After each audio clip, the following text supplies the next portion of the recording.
Hi class, for my curriculum design project, I elected to use language arts and history as my two subjects for study. And the design of my curriculum would ideally put me as the instructor of both, in which case these lessons would kind of run together. However, I also designed it knowing that in real life these two subjects would be independent of each other and the teachers would collaborate and have an overlapping of content areas. And so with that in mind, I'm going to explain two uh, learning activities, one from language arts and one from the history aspect of it, to kind of help show the general direction that each of those subjects was going to take. The overlapping theme is going to be symbolism within nature. That will apply to not just the writing class, but also apply to the history class, as you'll see in just a moment. So the language arts activity that I'm going to share with you is nature, symbolism, and descriptive language. The class is going to take place outside, and the instructor is going to have excerpts from Walden by Henry David Thoreau tabbed and available, as well as selected poetry about nature. It's teacher's choice, but if the teacher is not very well versed in, poetry or doesn't have a favorite poem that, with regards to nature, a quick internet search will give you all sorts of great options. Many of them by authors that are just, average Joes that have posted their work, but all very applicable for this assignment. So to begin this class, they would listen to excerpts from Walden, which I don't have today, but they would also hear some poems, and I do have one to share with you. It's called Wilderness by Carl Sandburg. Many of you have probably heard it. I'm just going to read a few verses from this poem. There's a wolf in me, fangs pointed for tearing gashes, a red tongue for raw meat, and a hot lapping of blood. I keep this wolf because the wilderness gave it to me, and the wilderness will not let it go. There is a fox in me, a silver gray fox. I sniff and guess. I pick things out of the wind and the air. I nose in the dark night, take sleepers and eat them and hide with feathers. I circle and loop and double cross. So this poem uses a lot of descriptive language and a lot of symbolism and comparing himself to the creatures of the wilderness and saying that, the wilderness gave him these aspects. That's what kind of created who he is. So sharing poems of that nature, about nature, we would begin the discussion of how nature played a role in those writings. Questions that should be asked are how the author portrayed nature, adjective type phrases, is it living, is it spiritual, is it scary, what was the role of nature, and if not, and whether or not the role of nature within that poem was essential to what makes it great, or if it was really unnecessary or just added information. Following this discussion, we're going to roll into the role that nature plays in our individual lives, so we can talk to students about, an experience that they have, good, bad, and different, in a natural setting. It could be something as simple as, an annual family camping trip that, the students value, or the first time a father and son go hunting together, or maybe even the last time a father and son hunted together, if there was a tragic incident there. Just something that people hold dear to their heart that has to do with the natural setting. It's going to be open-ended and anecdotal, and they can share as much or as little as they feel, but the instructor ensuring the conversation stays on track for most of it. After sharing that, the instructor is going to go into, since these stories are unique, we're going to discuss some values and beliefs that we have that make us, who we are.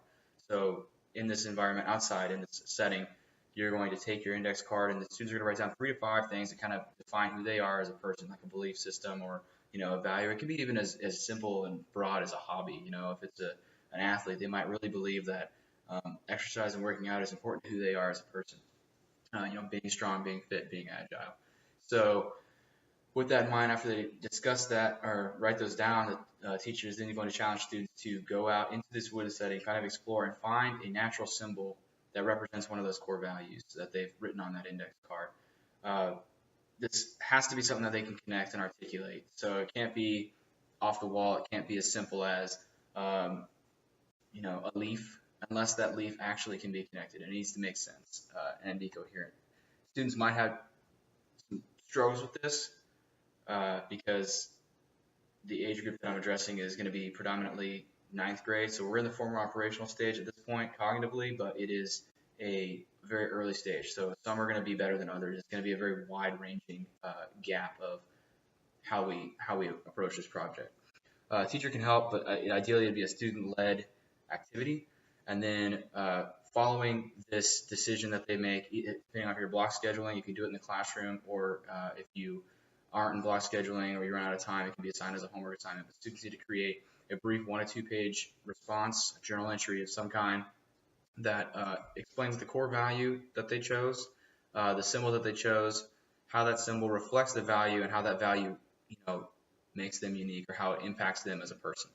And then the ultimate goal of this assignment is not to necessarily be strict about a specific format or a specific writing style. Obviously, we're grading for grammatical errors because this is a language arts class, but the real purpose here is to see how students utilize symbolism in their writing in a descriptive language. There's a follow-up learning activity to this where we go further and they create a poem or a song, but that is for another day.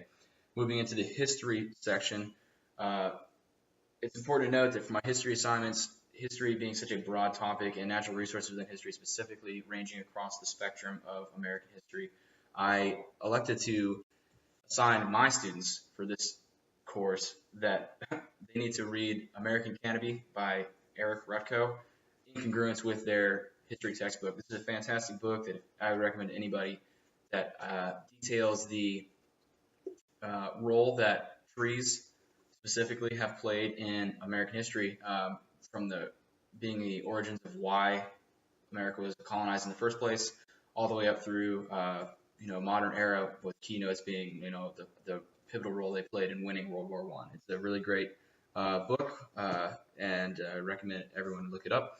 But using that book and the assigned text, we're going to, at different points in this semester when we're discussing early American history, be interjecting with this learning activity where we're going to discuss the role of natural resources in influencing policy and political decisions at the time, and how those decisions and what American people value at that time led to the creation or establishment of symbols and organizations that might still be present today. Some of these symbols, the American bald eagle being placed on the seal of the United States and becoming the national bird, and how that decision came about. At a state level, when states are founded, when they create their flag, why is the bear relevant to the state of California? Why is that a prominent part of their flag?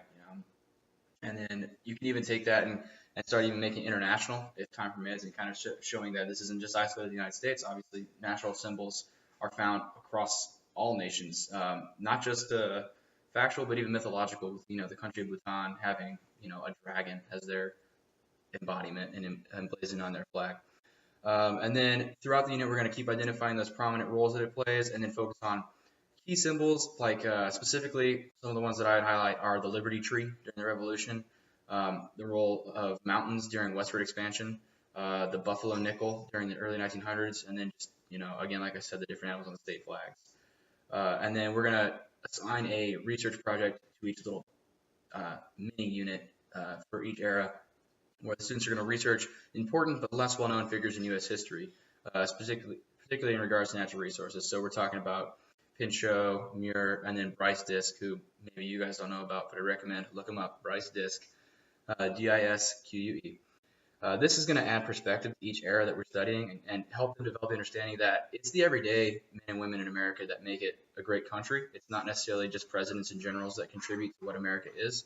So following these research assignments, they're going to create just brief 2 to 3 page reports on the background of these individuals, what they contributed to American society, and their lasting legacy today. And then as we kind of cross over into the next phase of it, we're going to end up merging this study of American history and symbolism as natural resources and the writing assignment and its natural resources and symbolism. And it kind of creates a succinct, synchronized effort between language arts and history here. And then just to briefly touch on them in my last 45 seconds of video before I hit my 10 minutes, learning activity number 2 for my language arts class is, like I said, the poetry assignment. And then learning activity number 4, which is my second history assignment, is the development of a class seal, wherein the class discusses the relevance of the United States seal after we've finished World War II history, and then together creates a new seal that more accurately represents the role that natural resources played in U.S. history. And then we go outside. We're going to plant our own Liberty Tree. We're going to plant an elm or a native species out in front of the school, and then place a plaque in front of that tree with the class and their seal as a permanent reminder and a legacy for the school to carry on. Anyway, I hope you enjoyed, and I look forward to getting some of your guys' positive or negative feedback.